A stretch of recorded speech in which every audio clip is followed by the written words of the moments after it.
This channel does not promote any violent, harmful, or illegal activities. All content provided by this channel is meant for an educational purpose only. আধুনিক দুনিয়ায় এর চাহিদা একেবারে তুঙ্গে, মুখিয়ে থাকে গোটা বিশ্বের কম বেশি প্রায় সব দেশ। কিন্তু এর সিংহভাগই নাকি নিয়ে বসে আছে চীন, মানে বিশ্বের প্রায় অর্ধেকের কাছাকাছি নাকি ওদের কাছে রয়েছে। সোজা কথায় এ এমন এক জিনিস যা ছাড়া আধুনিক বিশ্বের চলাই মুশকিল। কিন্তু এই বাংলার বুকেই সেই বিরল রত্নের খোঁজ মিলেছে। তো আবার কোথায় জানেন? লাল মাটির দেশ পুরুলিয়ায়। তা নিয়েই সাম্প্রতিককালে জোর চর্চা শুরু হয়েছে। রাজনৈতিক মহলেও চলছে চাপানুতর, শুরু হয়ে গিয়েছে কেন্দ্র রাজ্য টানাপোড়েনও। কেন, সেই প্রসঙ্গে আসব। কিন্তু তার আগে কি এই বিরল রত্ন, কেন মানে এত প্রশ্ন, এত চাপানুতর, এত চর্চা, সেটাই বা কিসের জন্য? তা নিয়েই TV9 বাংলা ডিজিটালের দ্য ব্রিফিং রুমে আজ কথা বলবো। আপনাদের সঙ্গে আমি রয়েছি জয়দীপ। আপনারা অনেকেই পুরুলিয়া গেছেন। এই পুরুলিয়াতেই কালাপাতার রহুডি বলে একটা জায়গা আছে। ওই ব্লকেই 6.7 লক্ষ মেট্রিক টন রেয়ার আর্থের রেয়ার আর্থ এলিমেন্টের খোঁজ মিলেছে বলে জানা যাচ্ছে, যার আনুমানিক মূল্য কত জানেন? শুনলে চমকে উঠবেন, 1,40,000 কোটি টাকা। আপনাদের অনেকেরই মনে থাকবে বহু বছর আগেই উত্তর 24 পরগনার অশোকনগরে গ্যাসের ভাণ্ডারের খোঁজ পেয়েছিল ওএনজিসি। রাজ্য সরকার প্রয়োজনীয় লিজ ওই ইজারা না দেওয়ায় গ্যাস উত্তোলন থমকে যায়। এ নিয়ে টানাপোড়েন কম হয়নি। 2020 সালের সেপ্টেম্বর মাসে সেখান থেকে তেল উত্তোলন শুরু করার জন্য অনুমতি চেয়ে কেন্দ্রের কাছে আবেদন করে তেল উত্তোলক সংস্থা ওএনজিসি। সে বছরের অক্টোবরেই রাজ্যকে চিঠি পাঠায় কেন্দ্র, কি বলে, ইজারা বা পিএমএল দেওয়ার সুপারিশ করে। কিন্তু রাজ্য সরকার পিএমএল দেয়নি বলে অভিযোগ ওঠে। পরবর্তীতে 2023 সালের ফেব্রুয়ারি মাসে এবং 2024 সালের জানুয়ারি মাসেও আরও দুটো চিঠি রাজ্যকে পাঠানো হয়, তাতেও কাজ হয়নি। 2024 সালের জুলাই মাসে পূর্বাঞ্চলীয় পরিষদের বৈঠকে ফের রাজ্যকে অনুমতি বা ইজারা দিতে বলা হয়। শেষ পর্যন্ত ওএনজিসি সেই ইজারা কবে পেয়েছিল জানেন? 2025 সালের ফেব্রুয়ারিতে। কেন্দ্রের তরফে সংসদে এই তথ্যটাই জানানো হয়েছে। এদিকে এই প্রথম 4 বছরে ওই খনি থেকে 18,274 কিউবিক মিটার খনিজ তেল তোলার পরিকল্পনা করা হয়েছিল, কিন্তু রাজ্যের অনুমতি মিলতে দেরি হওয়ায় তা শুরু করা যায়নি। এবার তেল তোলা শুরু হবে বলে জানানো হয়েছে তেল ও প্রাকৃতিক গ্যাস মন্ত্রকের তরফে। এবার কিন্তু যে কথা আপনাদের শুরুতে বলছিলাম, এই এত প্রসঙ্গের অবতারণা কেন করলাম সেটা আপনারা এবার ধীরে ধীরে বুঝতে পারবেন। কারণ পুরুলিয়াতে উঠছে একই ধরনের অভিযোগ। তার আগে একটু জেনে নিই চলুন, কেন এত গুরুত্বপূর্ণ জানিয়ে এত কথা বলছি ওই rare earth element. Rare earth element অর্থাৎ বিরল মৃত্তিকা মৌল, বিশ্বে যার বড় অংশের ভাণ্ডার রয়েছে চীনে। শুরুতেই আপনাদের এটা বলছিলাম। মার্কিন মুলুকেও রয়েছে, কিন্তু সেখানে যেটুকু রয়েছে তাতে আমেরিকার চলে না। আধুনিক বিশ্বে এই খনিজ ছাড়া এতটুকু এগোনোর উপায় নেই।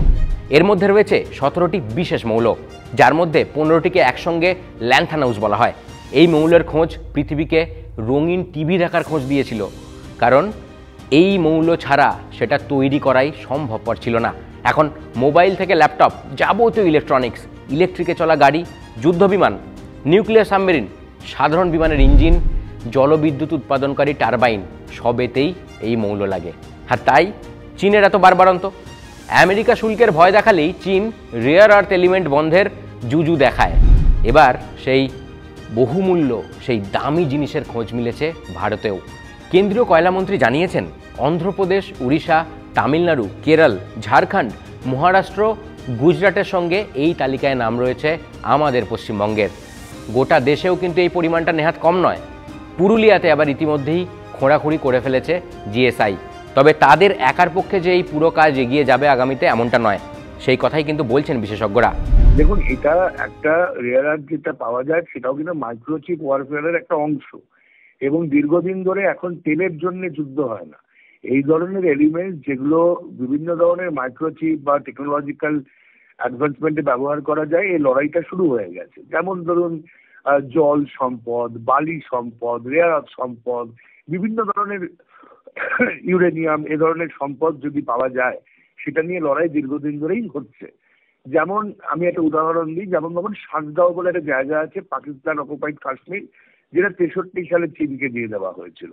এখানে আছে প্রচুর গ্লেশিয়ার, এবং এই যে একেবারে যে পানীয় জল এটা ব্যবহৃত হয়, এটাও একটা সম্পদ যেটা ব্যবহৃত হয় মাইক্রোচিপ তৈরির ক্ষেত্রে, এবং আমেরিকার সঙ্গে লড়াইটা দীর্ঘদিন ধরে চীনের হচ্ছে। হাই কোয়ালিটির ক্যামেরা লেন্স তৈরি থেকে শুরু করে আইফোনের ক্যামেরা তৈরি সব কিছুতেই রেয়ার আর্থ এলিমেন্টের জুড়ি মেলা ভার। মোট 17টা এলিমেন্ট আছে, আপনাদের আগেই বলছিলাম। বিভিন্ন এলিমেন্টের প্রয়োগ কিন্তু ভিন্ন ভিন্ন। ঠিক কোন কোন ক্ষেত্রের ব্যাপক প্রয়োগ ভারতের মাটিতে এর খোঁজ পাওয়া গেলে তা দেশের জন্য কতটা শুভ ফলদায়ক তা নিয়ে তারা কি ভাবছেন আমরা বোঝার চেষ্টা করেছিলাম। যোগাযোগ করা হয়েছিল বিশ্ব বাংলা বিশ্ববিদ্যালয়ের উপাচার্য তথা কলকাতা বিশ্ববিদ্যালয়ের কেমিস্ট্রি ডিপার্টমেন্টের প্রফেসর দিলীপ কুমার মাইতির সঙ্গে। তিনি কি বলছেন আপনারা শুনুন। যেগুলো খুবই হাই কোয়ালিটির ক্যামেরা যেগুলো পাঠানো হয় আপনার স্যাটেলাইটে, সেক্ষেত্রে কিন্তু এই রেয়ার আর্থ এলিমেন্টটা কিন্তু খুব ভীষণভাবে প্রয়োজন। স্পেশালি ধরুন আইফোন, যার ক্যামেরা হচ্ছে ভীষণ হাই কোয়ালিটির, সেটা কিন্তু এই ধরনের রেয়ার আর্থ এলিমেন্ট দিয়েই তৈরি। কখনো বা টিভি স্ক্রিনে লাগছে, কখনো বা আমরা যে স্টিয়ারিংটা চালাই না, স্টিয়ারিংটা গাড়িতে স্টিয়ারিংটা চালাই, সেক্ষেত্রে কিন্তু ওখানেও রেয়ার আর্থ এলিমেন্টের ভীষণ রকমের অ্যাপ্লিকেশান আছে। তবে এই বিশেষ মৌল মাটির নিচ থেকে তোলার ক্ষেত্রে কিন্তু বিশেষ ঝুঁকি রয়েছে, সেটাও বারবার মনে করাচ্ছেন বিশেষজ্ঞরা। এর সঙ্গে যে সমস্ত জিনিস উঠে আসে তা খুবই টক্সিক, তাই সাবধানে কাজ করার প্রয়োজন রয়েছে, না হলে স্বাস্থ্য সমস্যা, শ্বাস নেওয়ার সমস্যা হতে পারে। তাই লোক বসতি সরিয়ে কাজ করার কথা বলছেন বিশেষজ্ঞরা। আর এই সমস্ত জিনিস যখন শুনি, তারা যখন বলেন, তখন একটাই কথা বারবার মনে হয়, লোক বসতি সরাও, কাজ, কর্মসংস্থান, নতুন সম্ভাবনা, কিন্তু ওই যে বাংলা রাজনীতি। তাই দিনের শেষে জল কোথায় গড়ায় সেদিকে তো আমাদের নজর চলবেই। তবে টানাপোড়েন কিন্তু পুরো দমে শুরু হয়ে গিয়েছে, কারণ পুরুলিয়াতেও রাজ্য সরকারের বিরুদ্ধে ঢিলেমির অভিযোগ তুলেছে কেন্দ্র সরকার। রাজ্যসভার সাংসদ সৌমিক ভট্টাচার্যের প্রশ্নের উত্তরে কেন্দ্রীয় কয়লা মন্ত্রক জানিয়েছে, বাংলার রাজ্য সরকার এখনও পর্যন্ত কালাপাতা রহুডিহি ব্লকে নিলামের জন্য প্রয়োজনীয় তথ্য দেয়নি, ফলে গোটা নিলাম প্রক্রিয়াই বন্ধ। তাহলে কি এই বিশাল সম্পদ পেয়েও হাতছাড়া হবে বাংলার? প্রশ্ন ঘুরছে। আমাদের রাজ্যের মন্ত্রী মানে কলকাতার মেয়র ফিরহাদ হাকিম বলছেন, পশ্চিমবঙ্গ সরকার সব দিক থেকে কেন্দ্র সরকারকে সাহায্য করছে, কেন্দ্রীয় সরকার রাজ্য সরকারকে বঞ্চিত করছে। মানে আমরা ওই বারবার শুনি না 100 দিনের কাজ, আবাস, সবসময় একটা কেন্দ্রীয় বঞ্চনার অভিযোগ, এই ক্ষেত্রেও কিন্তু সুরটা তেমনই। তিনি বলছেন, রাজ্যের বিভিন্ন জায়গায় সমীক্ষা হোক বা তেল খনন, কেন্দ্র সরকার তো রাজ্যের সাহায্য ছাড়া কিছুই করতে পারবে না। এক্ষেত্রে কিন্তু রাজ্য সরকার সব দিক থেকে কেন্দ্রকে সাহায্য করছে। যেগুলো বলা হচ্ছে এখন, সেগুলো সবই নাকি রাজনৈতিক কারণে, তা কোনোভাবেই বাঞ্ছনীয় নয়।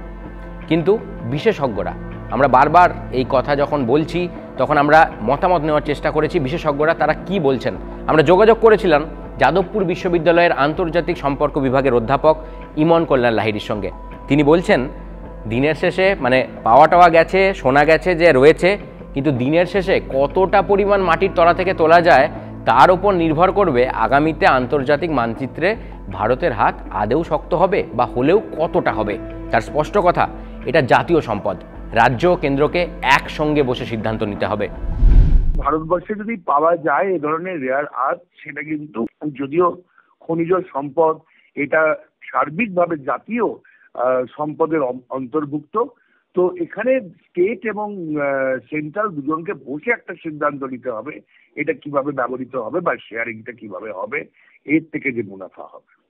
এটা তো ভালো এই ধরনের রিসোর্সেস পাওয়া, এবং এটা national security, national enhancement, technological advancement এর জন্য ভালো। এটা একই সঙ্গে যেমন জাতীয় স্বার্থ কভার করবে, ঠিক তেমনি করে রাজ্যের স্বার্থও কভার করবে।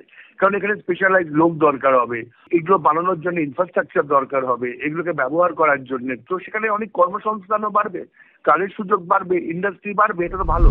এই ক্ষেত্রে কিন্তু বলে রাখা ভালো, ডোনাল্ড ট্রাম্প বাণিজ্য যুদ্ধ শুরু করার পরই চীন সর্বাগ্রে রেয়ার আর্থ রপ্তানিতে নিষেধাজ্ঞা জারি করেছে। ওই যে বলছিলাম, ওদের কাছে সব থেকে বেশি আছে, সব দেশেই রেয়ার আর্থ পাঠানো নিয়ন্ত্রণ করছে এই চীন, যা সামগ্রিকভাবে সব থেকে বেশি সংকটে ফেলবে আমেরিকাকেই। কিন্তু এখানে একটা আশার খবর ভারতের জন্য মনে রয়েছে। এবার সেই রেয়ার আর্থ মিনারেলস রপ্তানির যে নিষেধাজ্ঞা বা নিয়ন্ত্রণ ভারতের ক্ষেত্রে শিথিল করা হবে বলে জানিয়েছে চীন। অর্থাৎ এ নিয়ে আন্তর্জাতিক মহলে দড়ি টানাটানি যে চলে, মানে অঙ্ক কষাকষি যে চলছে, তা আপনারা নিশ্চয়ই বুঝে গিয়েছেন। আর এই টানাপোড়েনের মধ্যে কেন্দ্র রাজ্যের টানাপোড়েন আলাদা করে একটা নতুন মাত্রা দিচ্ছে গোটা বিষয়টাতে। আমরা গিয়েছিলাম পুরুলিয়াতেও, কথা বলেছিলাম সেখানকার মানুষের সঙ্গে। তারা অনেকে বলছেন তারা নাকি জানেনই না তারা যে মাটির ওপরে চলাফেরা করছেন সেই মাটির নিচে এরকম একটা অমূল্য গুপ্তধন রয়েছে। শোনার পর তারা কিন্তু আশায় বুক বাঁধছেন। মানে নতুন সম্ভাবনা দেখছে পুরুলিয়ার কালাপাতা রোহডি ব্লকের লোকজন, স্বপ্ন দেখছেন নতুন কর্মসংস্থানের। এই গ্রামে খনিজ পদার্থ রয়েছে, মানে মাটির নিচে দামি পাথর রয়েছে সেটা জানো? না। কোনো কিছু শুনেছো? না, শুনি। ভালোভাবে যেমন ইনকোয়ারি করে যেমন কাজ হয়, এর যে মাটির তলাতে যেটা আছে সেটা যদি জীবিত যদি ঠিকভাবে হয় তাতে গ্রামবাসীদের মনে করো কাজ হাসিল হবে এবং গ্রামের মানুষও কাজ পাবে, যোগ পাবে, তাতে উন্নতি হবে।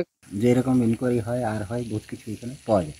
যেমন ওইধার পাথরের বহুত রকম কোয়ালিটির পাথর আছে ওই সাইডে। আচ্ছা, দ্বিতীয় নম্বর এইখান ওখান ওরা রিসার্চ করেছে, তো বললে ভালো ভালো জিনিস আছে, এইটুকু বলেছে। আমার দিকে তো আর অন্য কোনো বলে নেই। বলুন, 2-3 দিন ছিল আমার কাছে। তো ওনারা ওই রড টড গাড়ি তো আর করতো যেখানে সেখানে দেখতে, আসলে ওরা সে রিসার্চ করছে, লিখছে, কলেজে ছিল। এতক্ষণ আপনারা দেখছিলেন TV9 বাংলা ডিজিটালের দ্য ব্রিফিং রুম। আপনাদের সঙ্গে আমি ছিলাম জয়দীপ।